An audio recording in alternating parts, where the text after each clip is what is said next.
Hello everyone, welcome to our channel. तो जैसा कि आप सब जानते हैं कि हम यहाँ पर बीएड थर्ड सेमेस्टर का जो हमारा सब्जेक्ट है इंग्लिश टीचिंग, उसके बारे में डिस्कस करते हैं। और ये हमारा यूनिट 3 का जो चल रहा है टॉपिक क्या था, teaching of poetry. Teaching of poetry में हमने टीचिंग ऑफ पोइट्री को कैरेक्टरिस्टिक्स, एम और उसका महत्व यानी सब कुछ जाने था कि क्यों पढ़ाते हैं, कैसे पढ़ाते हैं, सब जाने थे। और आज हम देखेंगे कि टीचिंग ऑफ पोइट्री का यानी पोइट्री का एक लेसन प्लान, एक डेमो लेसन प्लान देखेंगे कि कैसा होता है, कैसे बनता है पोइट्री का। टीचिंग ऑफ पोइट्री यानी पोइट्री का लेसन प्लान कैसे बनता है। तो यहाँ पर लेसन प्लान 2, इससे पिछले वाले वीडियो में हमने एक प्रोज का लेसन प्लान के बारे में देखा था। ठीक, यहाँ पर आप आराम से देख सकते हैं, साफ साफ वर्ड में लिखा गया है कैसे इसका प्रोफार्मा कैसा बनाया गया है। यहाँ पर डेट है, क्लास 9th है, सब्जेक्ट है इंग्लिश, सब सब्जेक्ट है पोइट्री। प्रोज पढ़ाएंगे तो यहाँ पर प्रोज लिख देंगे, पोइट्री पढ़ाएंगे तो पोइट्री लिख देंगे। पीरियड, जो भी पीरियड चल रहा होगा उस समय, दूसरा तीसरा स्कूल के हिसाब से, और ड्यूरेशन 40-45 जो भी स्कूल का मानक होगा वहाँ पर। यहाँ पर एम दिया गया है कि क्या क्या एम है। तो एम आप इस बात को थोड़ा सा ध्यान दीजिएगा और ध्यान से पढ़िएगा कि एम क्या है, क्योंकि जो एम होता है मेनली यही अधिकतर लोग देखते हैं कि क्या क्या आप एम रखे हुए हैं। प्रोज में अलग एम था, यहाँ पर अलग एम है। तो देखते हैं क्या है पहला एम। पहला एम लिखा है कि to enable the student to appreciate the beauty, rhythm, beauty, rhyme and style of the poem.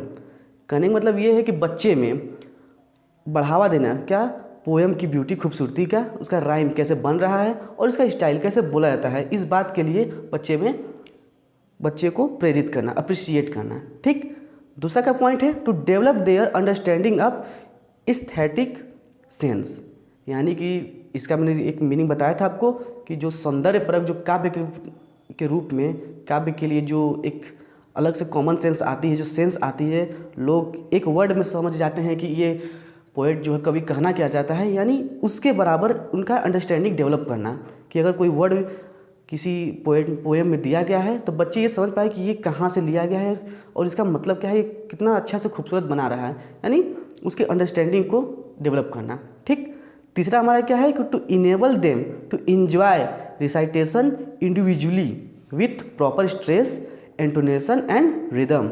अब इसका क्या मतलब है? इसका मतलब कि उनमें बढ़ावा दीजिए, किस बात का, कि वह उस पोएम को अपने से यानी एकल इंडिविजुअली वो प्रॉपर स्ट्रेस के साथ कैसे बोला जाता है, और इंटोनेशन और रिदम में, एक रिदम में नहीं।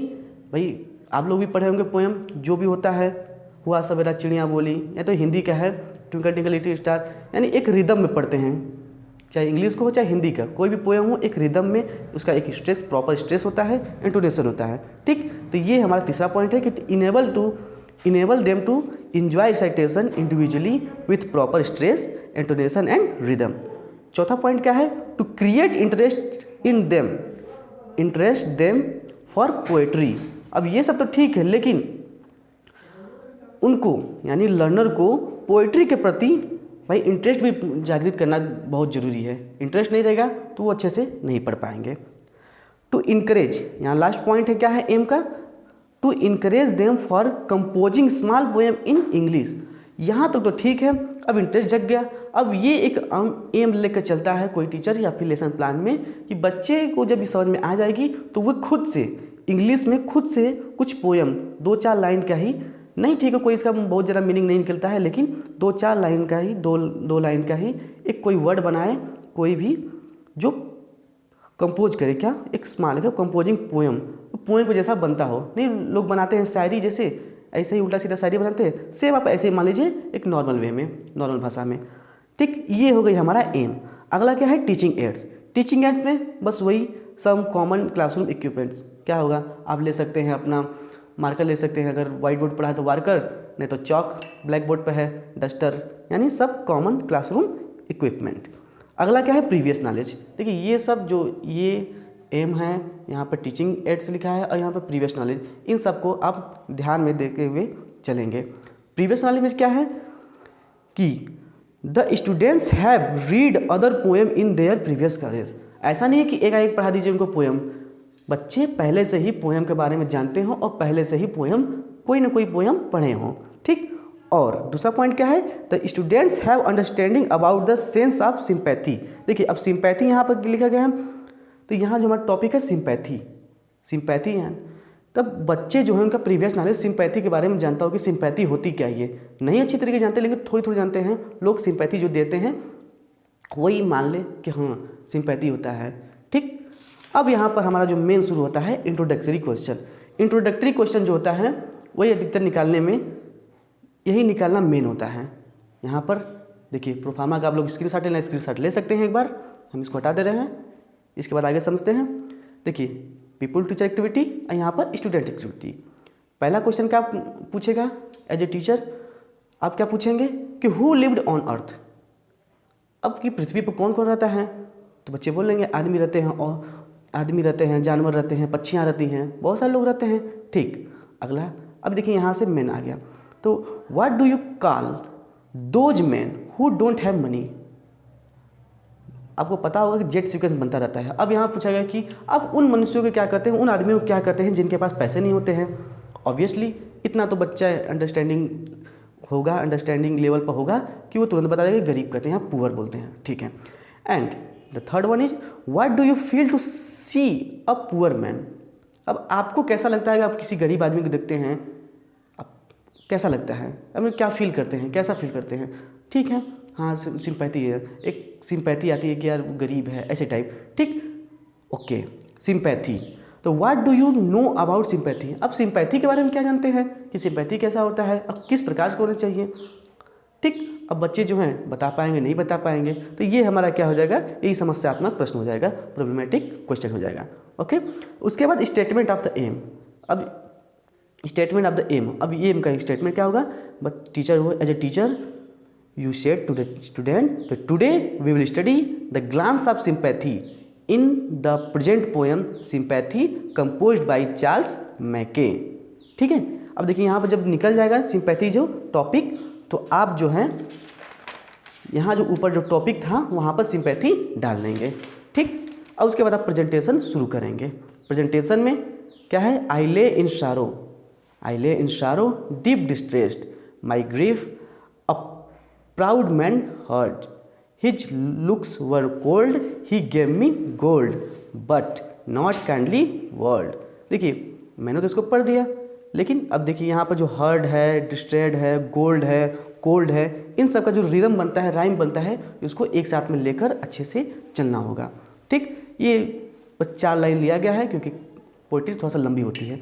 उसके बाद अब क्या करेंगे, यहाँ तो प्रेजेंटेशन हो गया। उसके बाद model recitation. The teacher will recite the poem with proper stress, intonation, pause and rhythm and the student will listen attentively. But teacher क्या होगा, जैसे मैं पढ़ा हूँ ऐसे ही आप पढ़ेंगे और बच्चे क्या होंगे उसको अटेंशनली सुनते रहेंगे, ठीक। अब क्या है कि इमिटेशन रिसाइटेशन क्या मतलब होता है कि 2 और 3 students will recite the poem one by one in the same manner as recited by the teacher and other will listen them। यानी कि जैसे टीचर ने जस्ट अभी पढ़ाया, पूरा पोएम पढ़ा दिया, उसके बाद 1-2 बच्चे को खड़ा कर पूछते हैं कि चलो अब तुम्हारी बारी, तुम पढ़ो, जैसे मैंने पढ़ा है वैसे ही पढ़ना है आपको, ठीक।